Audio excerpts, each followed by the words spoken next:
भूमि संसाधन के बारे में पढ़ते हैं। आज हम पढ़ेंगे मिट्टी संसाधन यानी मृदा संसाधन।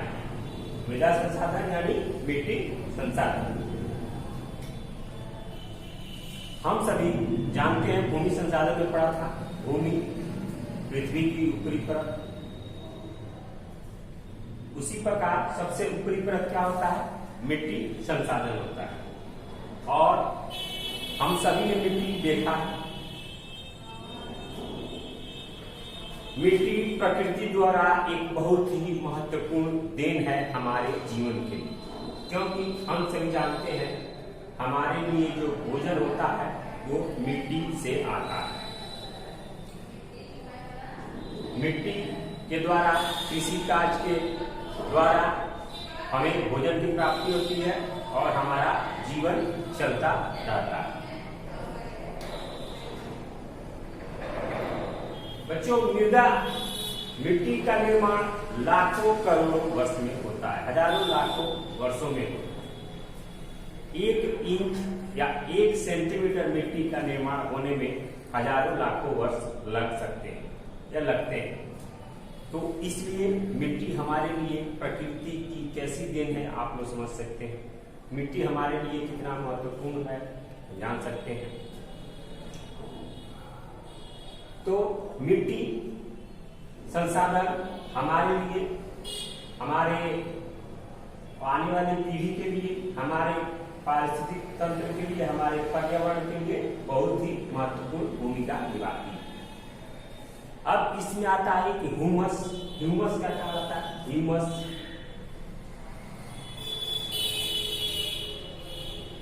इसमें एक शब्द है ह्यूमस। ह्यूमस क्या होता है?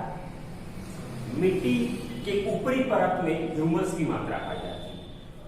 जंगलों में या खेतों में जो भी सड़े गले पदार्थ है, सड़े गले यानी पत्ते गिर गए, वो सड़ गल गए, छिलके हो गए, मान लीजिए फलों के सब्जियों के छिलके हो गए, वैसे चीज जो सड़ गल जाते हैं, वैसे चीज जो सड़ गल जाते हैं, प्लास्टिक नहीं, प्लास्टिक में सड़ता रहता नहीं है, वैसे चीज जो सड़ गल जाते हो और वे मिट्टी में मिल जाते हैं तो उसमें ह्यूमस की मात्रा हम कहते हैं। वो हमारे पौधों के लिए, हमारे वृक्षों के लिए बहुत ही उपयोगी माने जाते हैं।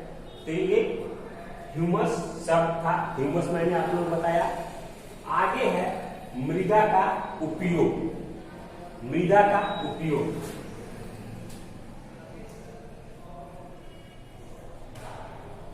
मृदा का उपयोग। मिट्टी का उपयोग हम जानते हैं क्या क्या होता है। सबसे पहले मिट्टी तो कृषि कार्य के लिए सबसे महत्वपूर्ण है। इस पर कृषि कार्य किया जाता है, इससे अन्न मिलता है हम लोग को। उसके बाद फलों की खेती के लिए, पेड़ पौधों को लगाने के लिए जो मिट्टी में ह्यूमस की मात्रा पाई जाती है, जल की मात्रा पाई जाती है, हमारे पोषक तत्वों उसमें पाए जाते हैं जो पेड़ पौधों वृक्षों को बढ़ने में, उनके पोषण करने में सहायक होते हैं। तो मिट्टी का उपयोग वहां पे होता है। उसके बाद आप लोगों को मिट्टी के द्वारा गृह का निर्माण, मिट्टी पे ही गृह का निर्माण होता है, मिट्टी भरे जाते हैं। या आप लोग देखे होंगे बहुत अभी सुदूर देहातों में या आदिवासी क्षेत्रों में मिट्टी के मकान बनते हैं, मिट्टी के मकान पाए जाते हैं। तो मिट्टी का निर्माण मकान बनाने में भी होता है। हम देखते हैं मिट्टी मूर्तियां, आप देखते हैं मूर्तियों को बनाने में मिट्टी का निर्माण होता है, मूर्ति बनते हैं। उसके बाद मिट्टी से बनने वाले आप देखे होंगे बर्तन, सुराही देखे होंगे, ईंट देखे हैं, जिससे हम लोग को घर बनता है। इस तरह का जितना भी जो मिट्टी से बनाए जाते हैं बर्तन, वो सारे मिट्टी के उपयोग होते हैं। उसके बाद मिट्टी का निर्माण भी हजारों लाखों वर्ष में होता है, लेकिन मिट्टी का उपयोग हमारे जीवन में कई वर्गों में होता है। उसमें सबसे खास है फलों को उगना या कृषि कार्य का उगना। ये सारे काम हम मिट्टी के द्वारा करते हैं। तो मिट्टी का उपयोग आप लोगों ने समझा। इसके बाद है मृदा का निर्माण। मृदा का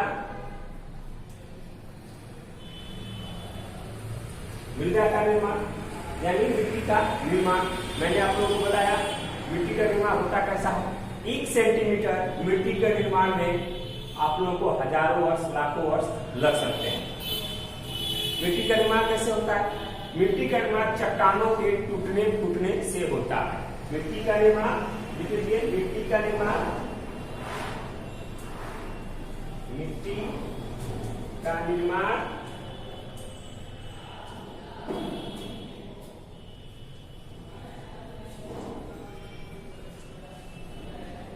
रासायनिक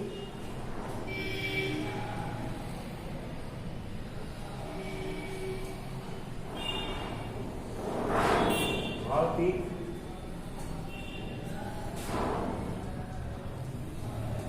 क्रिया तथा चट्टानों के टूटने से होता है। मिट्टी का निर्माण कैसे होता है? किसी रासायनिक कारण, किसी भौतिक कारण के कारण चट्टानों के टूटने फूटने से मिट्टी का निर्माण होता है। ये मिट्टी का निर्माण 1 सेंटीमीटर मिट्टी का निर्माण होने में लाखों वर्ष लग सकते हैं, हजारों वर्ष लग सकते हैं। तो मिट्टी का निर्माण हमें इस प्रकार से होता है। इसमें आप लोगों को रासायनिक कारण हो सकता है, जैविक कारण हो सकता है या भौतिक कारक भी हो सकता है। अब आप लोगों का है मिट्टी का उपयोग। आप लोग देख सकते हैं, लिख सकते हैं अपने से मिट्टी का क्या क्या उपयोग है। ये आसान बात है, मिट्टी हम लोग सब लोग जानते हैं। मिट्टी का उपयोग हम लोग अपने आप से लिख सकते हैं, समझ सकते हैं, किताब का सहारा ले सकते हैं। अब हो गया मिट्टी का प्रकार, यानी मृदा का प्रकार। मृदा का प्रकार कितने भागों में मृदा को बांटा गया है? तो मृदा को हम 3 भागों में बांटा गया है। आप लोग किताब में 3 भागों में बांटा गया है। पहला क्या है? उर्वरता। पहला उर्वरता। दूसरा है गठन या संरचना। गठन या संरचना। तीसरा है रंग।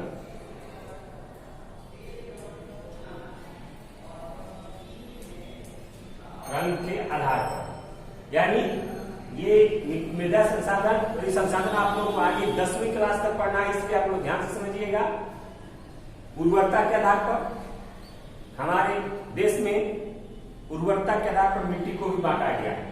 हमारे यहाँ बहुत सारी मिट्टी जिसकी उर्वरा शक्ति बहुत अधिक होती है, जैसे बलुई मिट्टी हो गया, दोमट मिट्टी हो गया। इसमें उर्वरता शक्ति बहुत अधिक होती है। इसमें 1 से अधिक फसलों को साल में हम लगा सकते हैं। कई की मिट्टी होती है इसकी उर्वरा शक्ति बहुत ही कम होती है। 1-2 बार फसल लगाने के बाद उसकी उर्वरा शक्ति कम हो जाती है, तो फिर उसको अगले 1-2 साल के लिए छोड़ना पड़ता है उस मिट्टी को, तब जाके उसकी फिर उर्वरा शक्ति वापस आती है। उसके बाद गठन या संरचना। गठन या संरचना के आधार पर तो मिट्टी का गठन और संरचना कहीं, जैसे हम लोग अपने खेतों में जाएंगे तो कई प्रकार की मिट्टी देखेंगे। एक मिट्टी देखते हैं दोमट मिट्टी, चिकनी मिट्टी, या आपको बलुई मिट्टी जो हल्का मोटा मोटे कण लिए रहती है उसको बलुई मिट्टी कहते हैं। जिसके कण महीन महीन होते हैं वो आपको चिकनी मिट्टी कहलाते हैं। उसी तरह आपको दोमट मिट्टी है जिसमें चिकनी मिट्टी और बलुई मिट्टी दोनों का मिक्सर रहता है, हल्का मोटा मोटा दाना रहता है, बालू का कण नहीं रहता, उसको दोमट मिट्टी कहते हैं। जो हमारे लिए पौधों के लिए, हमारे कृषि के लिए बहुत ही उपयोगी मानी जाती है। बालू का कण रहता है उसमें दोमट मिट्टी। तो ये हमें गठन और संरचना हो गया मिट्टी का। कई प्रकार के दोमट मिट्टी, बलुई मिट्टी, चिकनी मिट्टी। चिकनी मिट्टी में मिट्टी के महीन कण पाए जाते हैं। दोमट मिट्टी में चिकनी मिट्टी और छोटे छोटे बालू के कण, ये मोटे कण ये मिट्टी रहते हैं, उसे दोमट मिट्टी। और एक हो गई बलुई मिट्टी, जो बालू के छोटे छोटे कर जाते हैं, जिसमें जल धारण की क्षमता अत्यधिक होती है। वैसी मिट्टी कुछ खास फलों और सब्जियों के लिए फेमस होते हैं। अलग अलग प्रकार की गठन संरचना पाई जाती मिट्टी जो हमारे लिए उपयोगी होती है। तो तीसरा है रंग के आधार पर। तो रंग के आधार पर हम भारत के अन्य क्षेत्रों में, अलग अलग क्षेत्रों में देखेंगे तो उसमें अलग अलग प्रकार की मिट्टी आपको दिखाई देगी। जैसे हम लोग के यहाँ काली मिट्टी दिखाई देती है, और चले जाइए महाराष्ट्र छत्तीसगढ़ के क्षेत्रों में तो आपको लाल मिट्टी, और दक्षिण भारत के क्षेत्रों में आपको लाल मिट्टी दिखाई जाती है, काली मिट्टी दिखाई देती है। तो ये अलग अलग क्षेत्रों में अलग अलग प्रकार की आपको मिट्टी, पर्वतीय के क्षेत्र में चलेंगे तो आपको काली मिट्टी दिखाई देती है।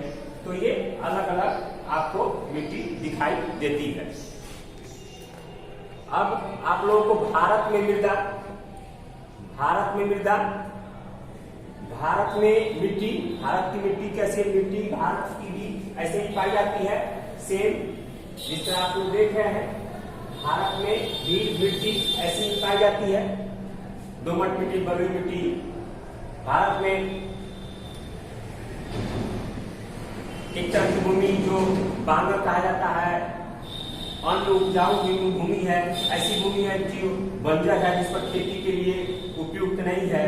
ऐसी कहती है परती भूमि है जो खेती के लिए उपयुक्त है, लेकिन उसको परती छोड़ दिया गया है, उस पर खेती नहीं किया जाता है, लेकिन उस पर खेती आने वाले समय के लिए खेती के लिए उपयोग है, खेती किया जा सकता है, कृषि कार्य किया जा सकता है। कुछ ऐसी मिट्टी है जो बंजर भूमि है, जिस पर कृषि कार्य नहीं किया जा सकता है, वो भी बंजर भूमि है। कुछ आपको रेगिस्तानी मिट्टी है जिस पर खेती करना संभव है, वहां पर आप लोगों को सिर्फ खनिज पदार्थ पाए जाते हैं। इस तरह की मिट्टी पाई जाती है हमारे भारत में। तो कई कई मिट्टी आप लोगों को बांगर में है, जो कई कई मिट्टी अपने भारत में है जो दलहन खेती के लिए उपयुक्त है। कई कई ऐसी मिट्टी है जो फलों के खेती के लिए उपयुक्त है। कई कई मिट्टी है जो गन्ना, कपास के लिए उपयुक्त है। जैसे पश्चिम बंगाल में काली मिट्टी पाई जाती है, वो कपास के लिए अच्छी मानी जाती है। तो इस तरह की मिट्टी भारत में पाई जाती है जो अलग अलग फसल, अलग अलग किस्मों के फसल और फलों के लिए उपयोग होती है। अब आप लोगों को मृदा अपरदन या एवं संरक्षण पढ़ेंगे। मृदा अपरदन, मृदा अपरदन,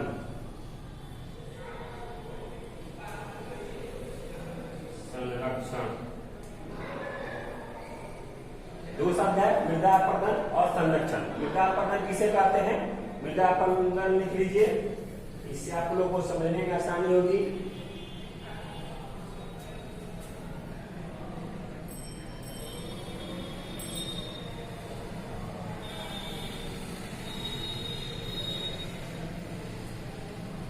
जलवायु द्वारा या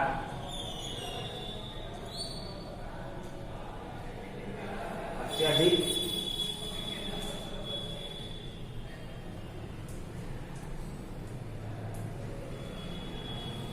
सिंचाई द्वारा जब मिट्टी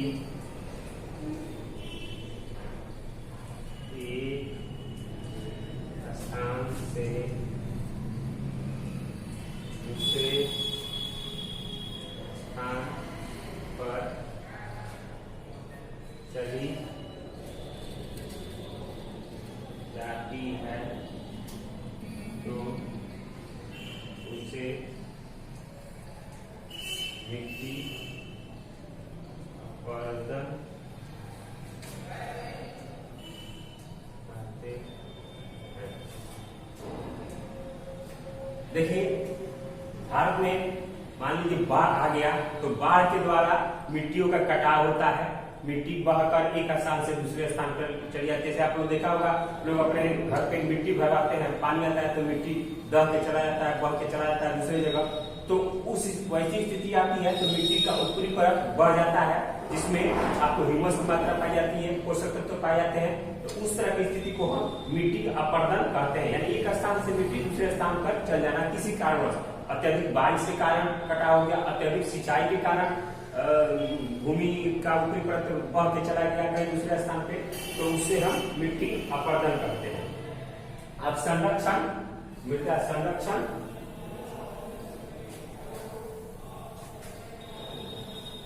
मृदा संरक्षण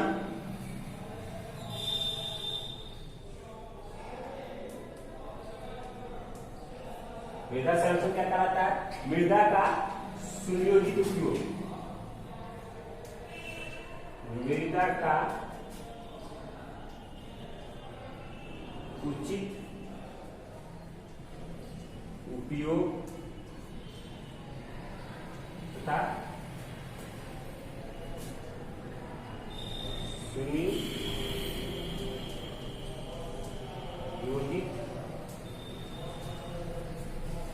उपयोग ही मृदा संरक्षण कहलाता है। बच्चों, मृदा का उचित उपयोग यानी उसका सुनियोजित तरीके से उपयोग। जैसे आजकल जैसे जैसे जनसंख्या बढ़ रही है वैसे वैसे मैदानी इलाकों में खेती करने वाले जमीन पे मकान बनते जा रहे हैं, विकास का काम होता जा रहा है, कई कई उद्योग धंधे बढ़ते जा रहे हैं, सड़कों का विकास, रेल मार्गों का विकास, ऐसे ऐसे विकास के कारण खेती वाली या कृषि कार्य वाली जो हमारी जमीन है, जो हमारी मिट्टी है, उसकी कमी होती चली जा रही है, जो आने वाले लोगों के लिए ये ठीक नहीं है। मृदा आने वाले लोगों के लिए भी उपयुक्त होना चाहिए, आने वाले लोगों के लिए भी चाहिए। तो इस तरीके से हम मिट्टी का सुनियोजित तरीके से उपयोग करें। उसमें आप लोग जैसे मिट्टी में लोग आजकल लोग कीटनाशक दवाओं का प्रयोग करते हैं, जिससे मिट्टी की उर्वरा शक्ति कम होती चली जा रही है। अत्यधिक कीटनाशकों का दवा का प्रयोग करते हैं। इस तरह से हम मिट्टी के प्रदूषण को भी बचा सकते हैं, मिट्टी के प्रदूषण को भी रोक सकते हैं। तो हम मिट्टी को संरक्षण प्रदान कर सकते हैं। आगे आज के वीडियो में इतना ही। आप लोग इसको सुनिएगा, नोट्स बनाइएगा। कल इसके आगे मैं आप लोग पढ़ाऊंगा। आप इस टॉपिक को मृदा अपरदन और संरक्षण पे आगे पूरा पढ़ के आइएगा। इसके बारे में मैं आप लोगों को और कल बताऊंगा। धन्यवाद।